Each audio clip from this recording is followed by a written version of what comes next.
Scotch Test Dummies with Scott and Bart.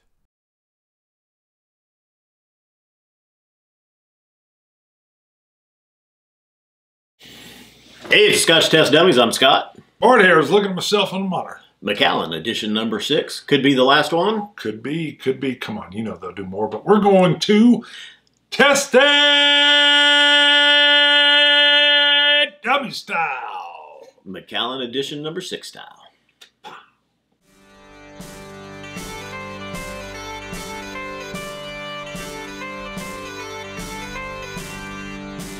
All right. You saw the disclaimer, long-lasting COVID effects here. Palate is muted, nose is muted. Take a grain of salt with that. Grain of salt. Pinch it, throw it. Trust in Bart here. Trust in Bart. We had to get together. We've been patiently waiting for my senses to come back. Patiently. It's not happening. We finally said, do it. Let's get together and film, and maybe this will show the slower progression of my senses coming back. Hopefully. Yes. I've had my first vaccination shot. Hopefully the second shot cures everything. Some people have noticed that their long-lasting effects have come back after the vaccination. Have gone away. Or yeah. Their senses are back. Long-lasting effects have been banished. Yes. Symptoms gone. Senses are back. That's what I meant to say. Senses. So this is the annual, or at least Macallan for the last 6 years has released, starting with edition 1 up through 6. I heard somewhere this is the last one, but that can't be right. Could be. Can't be. Right. It's such a huge hit, Why would though. you stop? Yeah. Unless you were. I don't know. Yeah. I mean, keep going. Unless they only planned, hey. Yeah. Now we got to wait 5 years, and then we'll add in some more some point in time. Well, look, it won't be edition number 7 next year. It'll be like legacy number 1. Oh. They just started different. You know what I'm saying? Sure. That's a new series. Right. They could do a new series. The ABV has gone up with each one. So edition 1 was 48.1. Edition 2 was 48.2. Hence 48.6 with edition number 6. I got to admit, I don't like that. I don't like that. I like the 48. Well, I like high proof, but I don't like that it keeps going up by 1, because all that tells me is we're diluting. I want cast strength. I mean, there's always dilution going on. Bring it down to the same deal. But the fact that it's just ticking up 1 by 1, I don't know. I don't like that. To me, it seems too precise. Too precise. It's just me. This one, also, I'll tell you, was a little bit higher price. This is $150 range. Now, maybe that was from the tariffs at the time, because they're gone now. All right. But vice versa, now UK has tariffs on US whiskeys. Oh, my. Well, and merchandise. Anything made in the US, I've had to suspend shipping to international because of the UK. Wow. No, we can't. We're temporarily not shipping international. That's terrible. There's people in Germany that want this coin. Well, and I can't figure out how to, if I could figure out how to separate the UK out, maybe I could do it. But we have to pay a 20% tariff on all goods shipped. And then we have to register for a tax ID number basically with them. Because I thought, well, we'll just charge the 20% extra if anybody wants it. But I can't even figure out how to register for the tax ID number through them to get it, to be able to ship there. I feel like we're right back to the tea problem. Yep.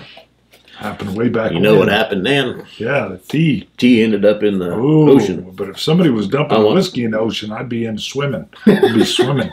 I'd be grabbing bottles and barrels, being like, hey, man.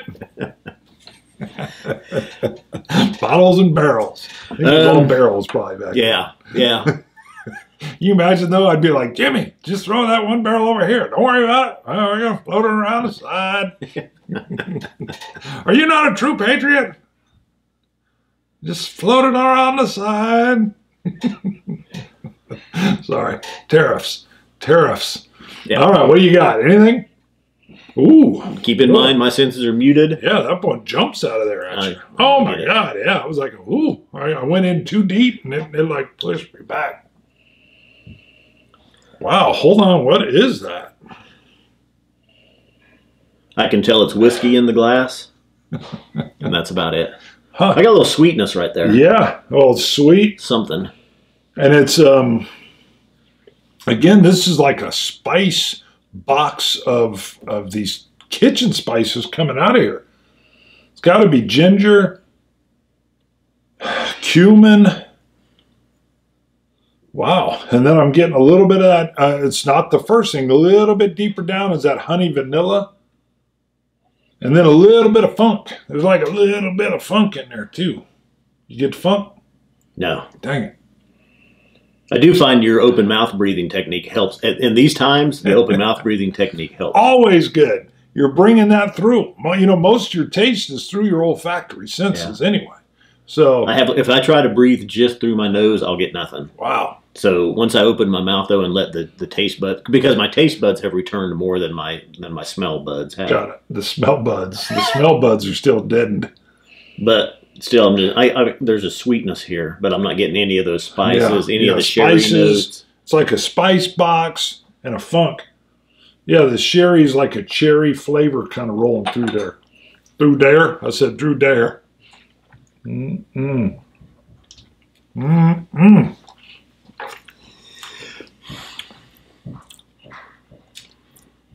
It doesn't feel 48% on my palate. Again, muted.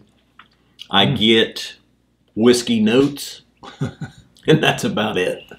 Wow. I get a, there's a, first of all, strong velvety mouthfeel here. It coated the sides. Did you pick up any of the velvet mouthfeel? Because I got immediate viscosity. No? Okay. I'll say it doesn't even feel 48%. Got a lot of honeys, but a little bit of a nutty flavor on the side here. A little nuttiness.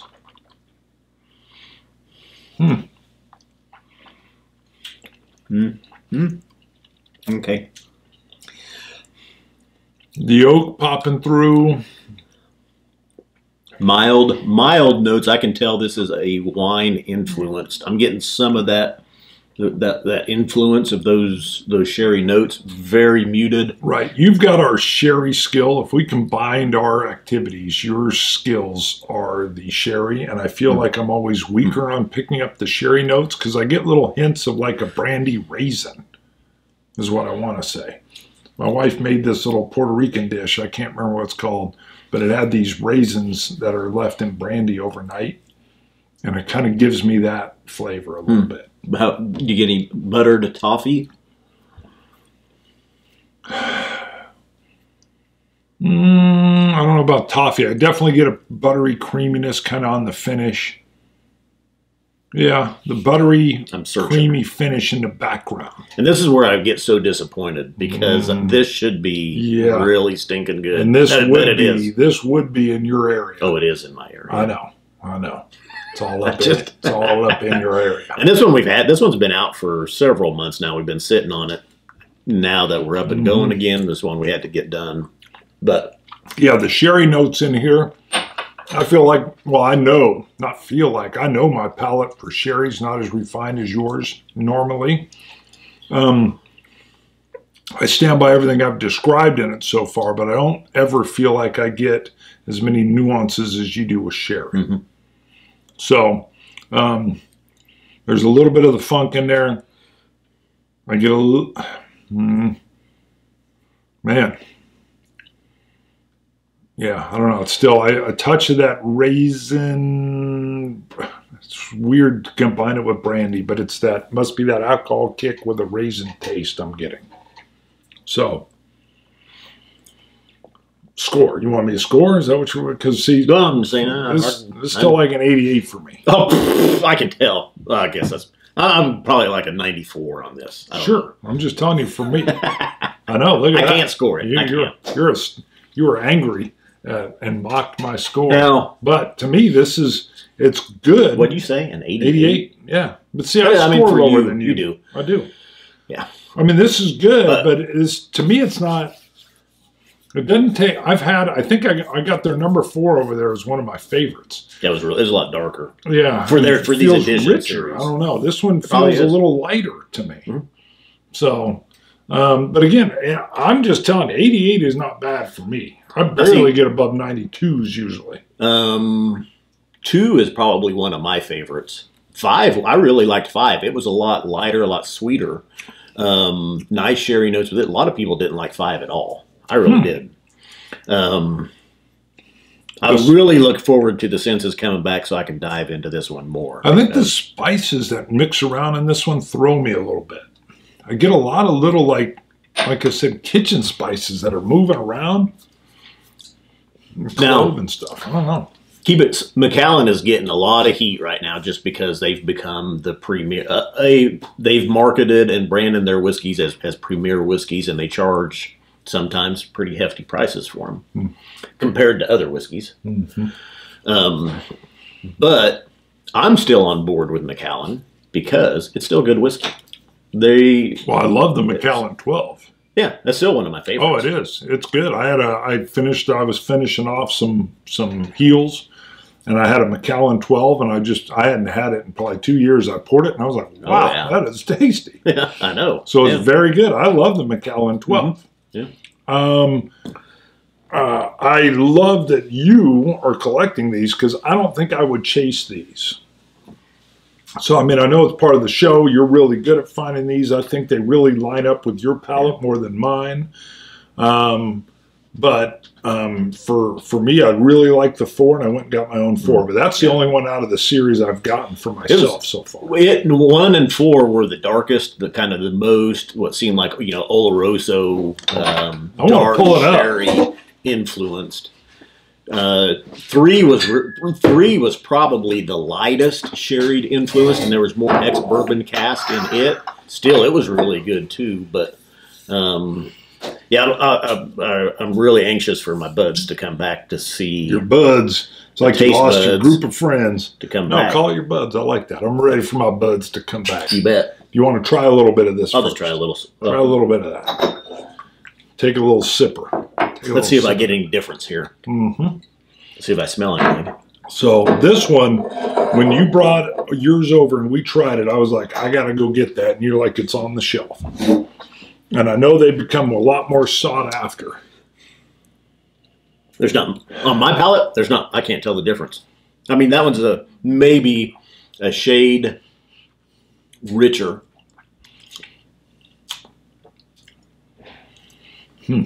Yeah.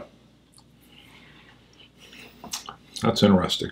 It's Not a little closer. No, yeah, it's a little closer than I thought. So I don't get the kitchen spices. 4 was the closest to edition 1.